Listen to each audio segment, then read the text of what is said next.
Hi, it's Paul Parducci. Now, I'm an actor and a filmmaker out here. I'm not a fitness trainer, but I put out a video a week or two ago about my training program.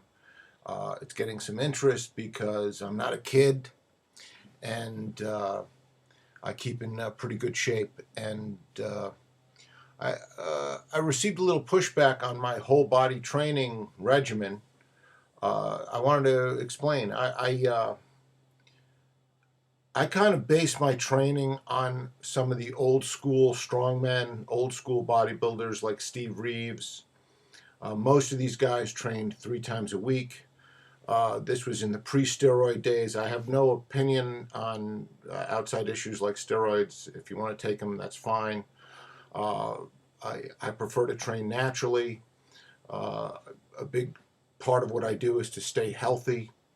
There's a thing called protein synthesis, and what happens is most studies suggest that after you stimulate the muscle, there's a period of time for maximum protein synthesis. This is what gains you the size. It's the protein getting into the muscle. This is what gets you to the size. Having an apple here. So just to clarify, protein synthesis is ramped up for 24 to 36 hours after a muscle is trained. So those of us who train full body, the reasoning, part of our reasoning for this type of training is that we are maximizing protein synthesis for 24 to 36 hours. And so we are benefiting from that training effect on the muscle. By training the whole body as a unit, not only do I believe you have a more athletic approach to bodybuilding, but that you're able to maximize protein synthesis for all those muscles. And by the time the synthesis starts dropping off again, you're training again. So you're training, let's say, on a Monday, you rest on a Tuesday. And remember, we grow when we rest. We're not growing when we train. And then 48 hours later, we're back in the gym again and we're training. And then again for Friday, 48 hours later, we're back in the gym again training. So we're maximizing the natural protein synthesis cycle, maximizing the training effect. And then on the weekend, you get to Saturday and Sunday, you have 2 full days of rest. So I think this is a great protocol for natural lifters who want to gain size and maximize protein synthesis as well as natural hormone production. So this is my reasoning.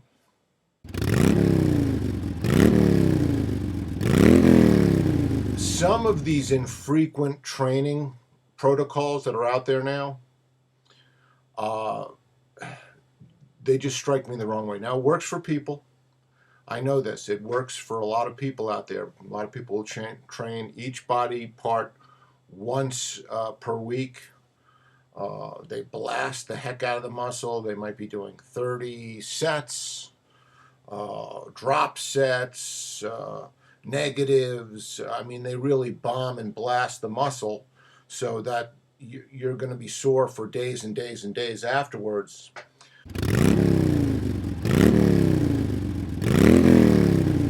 So at first, this infrequent training looks to be a great thing.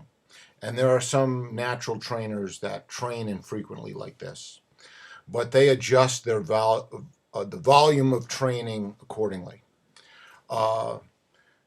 This blasting of the muscle groups, even if you're only doing chest, the body is a system. Last time I checked, we're all connected.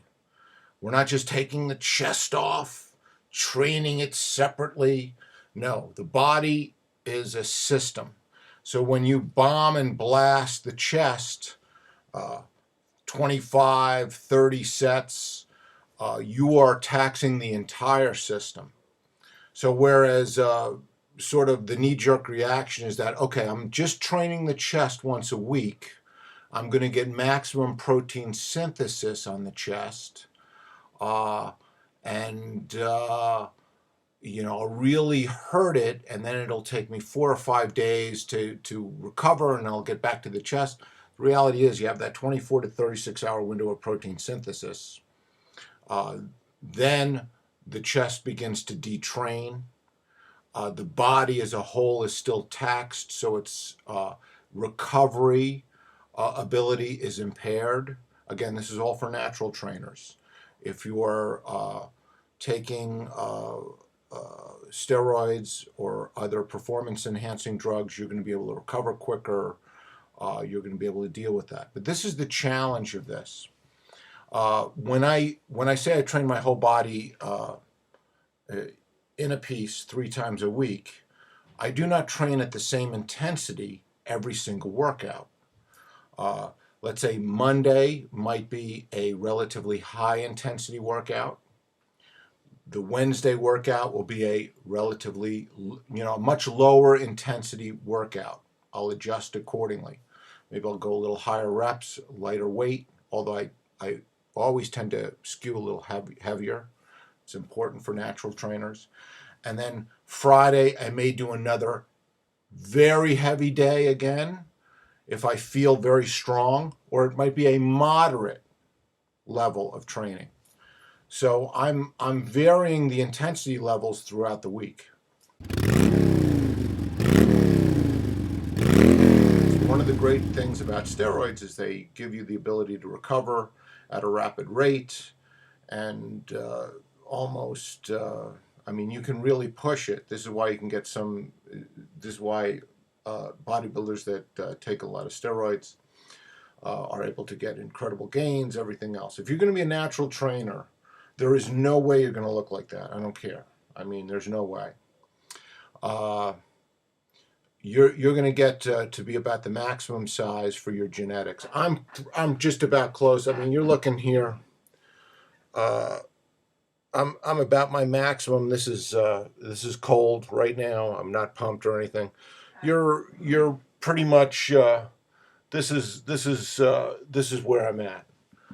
You'll see a lot of guys that use a lot of steroids. They'll have very round, sort of Marvel comic superhero type muscles. Very difficult to get that unless you're incredibly genetically gifted. I have some genetic predisposition to gaining muscle because I was muscular as a kid. I respond, and I continue to respond well to weight training, but you have to be realistic about it. So I train 3 times a week primarily because I feel as a natural lifter, I need maximum rest. So if I'm training Monday, Wednesday, and Friday, that leaves me 4 days outside of the gym. And remember, all the growing happens outside the gym. You might get a pump in the gym, but you're not going to grow outside the gym. So that's my take on whole body training. You can check out my other video. I get into diet and supplements. But good luck and keep training. And remember, you have to get old if you live, because we don't even have to get old. You have to get old, but you don't have to look like crap. I'll see you next time. Bye-bye.